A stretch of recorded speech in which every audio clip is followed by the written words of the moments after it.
Bismillahirrahmanirrahim. Assalamualaikum warahmatullahi wabarakatuh. Alhamdulillahirrahmanirrahim. Wassalatu wassalamu ala asyrafil anbiya'i wal mursalin Sayyidina Muhammadin wa ala alihi wa sahbihi ajma'in. Amma ba'du. Qala rabbi shrah li sadri wa yassir li amri wahlul 'uqdatam min lisani yafqahu qawli. Perkenalkan, nama saya Rizky Aminah Putri. Saya adalah salah satu mahasiswi dari Prodi Psikologi Islam kelas 2A Institut Agama Islam Negeri Pontianak.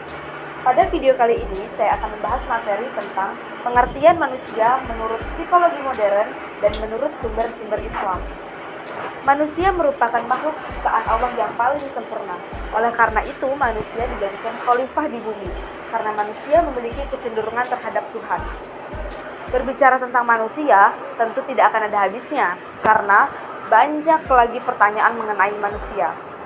Pada abad ke-20, muncul 4 aliran psikologi yang berbicara tentang konsep manusia. Yang pertama ada psikoanalisis. Psikoanalisis ditemukan oleh Sigmund Freud, yang mana teori ini menjabarkan bahwa kepribadian manusia itu terdiri dari 3 sistem. Yang pertama itu ID. ID ini adalah dorongan-dorongan biologis. Kemudian yang kedua itu ada ego. Ego ini adalah kesadaran akan kehidupan realistis. Yang ketiga adalah superego, kesadaran kognitif. Dan di sini ada tingkat 3 kesadaran. Yang pertama adalah alam sadar, yang kedua adalah alam prasadar, yang ketiga adalah alam tak sadar. Dan 3 ini bekerja secara dinamis, berinteraksi satu dengan yang lainnya. Yang kedua ada behaviorisme. Behaviorisme ini ditemukan oleh Skinner. Pada teori ini, manusia diartikan bahwa manusia itu dilahirkan tidak membawa bakat. Jadi manusia ini semata-mata hanya merespon suatu rangsangan tertentu, dan manusia ini dianggap sama. Pada teori ini, manusia itu dianggap seperti mesin yang dipengaruhi oleh faktor lingkungan. Dia adalah teori humanistik. Munculnya teori humanistik. Yang pertama ada teori psikoanalisa yang dipengaruhi oleh naluri kognitif. Kemudian yang kedua ada teori behaviorisme yang menganggap bahwa manusia itu seperti mesin yang dipengaruhi oleh lingkungan. Nah, kedua teori ini menganggap bahwa manusia itu berada dalam kedudukan yang rendah, maka muncullah teori humanistik ini. Nah, menurut teori humanistik, manusia itu belajar dari pengalamannya pribadi, karena setiap manusia itu memiliki pengalaman yang unik. Dan tidak ada pun satu manusia yang memiliki pengalaman yang sama. Keempat ada teori kognitif. Munculnya teori kognitif ini muncul pula paradigma baru, yang mana manusia tidak hanya berinteraksi secara pasif, namun manusia sudah mengerti akan lingkungannya. Kemudian ada manusia menurut Al-Quran yang dijabarkan oleh 3 kata.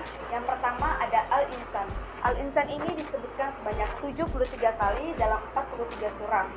Kata Al-Insan ini pada umumnya digunakan untuk keistimewaan manusia, yang mana manusia ini tidak hanya makhluk fisik, namun makhluk psikis yang mempunyai potensi dasar, yaitu fitrah akal dan kalbu, yang mana bisa mengetahui yang mana yang baik dan mana yang benar, dan yang bisa membedakan antara manusia dengan makhluk Allah yang lainnya. Kata Al-Insan ini digunakan juga sebagai penciptaan manusia, kejadian penciptaan manusia, baik dalam penciptaan Adam maupun penciptaan pasca Adam yang bersusun secara utuh. Seperti terdapat dalam firman Allah dalam Quran surat Shad ayat 71 sampai 72. A'udzu billahi minasyaitonir rajim. Bismillahirrahmanirrahim.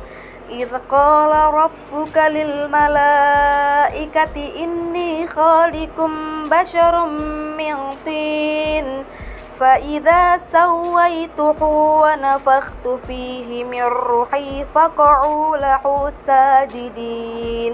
Yang artinya, ingatlah ketika Tuhanmu berfirman kepada malaikat, sesungguhnya aku akan menciptakan manusia dari tanah. Kemudian apabila telah aku sempurnakan kejadiannya dan aku tiupkan ruh kepada ciptaanku kepadanya, maka tunduklah kamu dengan bersujud kepadanya. Yang kedua yaitu Al-Bashar. Al-Bashar ini disebutkan sebanyak 36 kali dalam 26 surah di dalam Al-Quran. Al-Bashar ini mengartikan bahwa manusia memiliki kulit yang tampak jelas, jadi bisa dibedakan antara manusia dengan makhluk Allah lainnya. Kata Al-Bashar juga mengartikan manusia membutuhkan keperluan biologis dan memiliki sifat-sifat di dalamnya, karena manusia itu membutuhkan makan, minum, hiburan, kasih sayang, dan lain sebagainya. Yang ketiga yaitu An-Nas.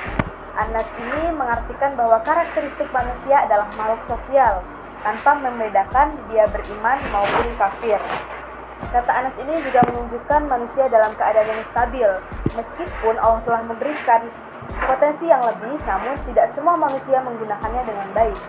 Ada yang menggunakan potensi tersebut untuk mendekatkan dirinya kepada Tuhan, dan ada pula yang menggunakan potensi tersebut untuk menjauhkan dirinya dari Tuhan penciptanya. Mungkin sekian yang dapat saya sampaikan, kurang lebihnya mohon maaf. Saya doakan semoga yang menonton diperlancar segala urusannya, dipermudah segala rezekinya. Semoga kita dapat menjadi manusia yang bermanfaat, manusia yang anggota tubuhnya dipakai untuk beramal soleh, untuk beribadah, sebagai tabungan kita di akhirat nanti. Terima kasih. Wassalamualaikum warahmatullahi wabarakatuh.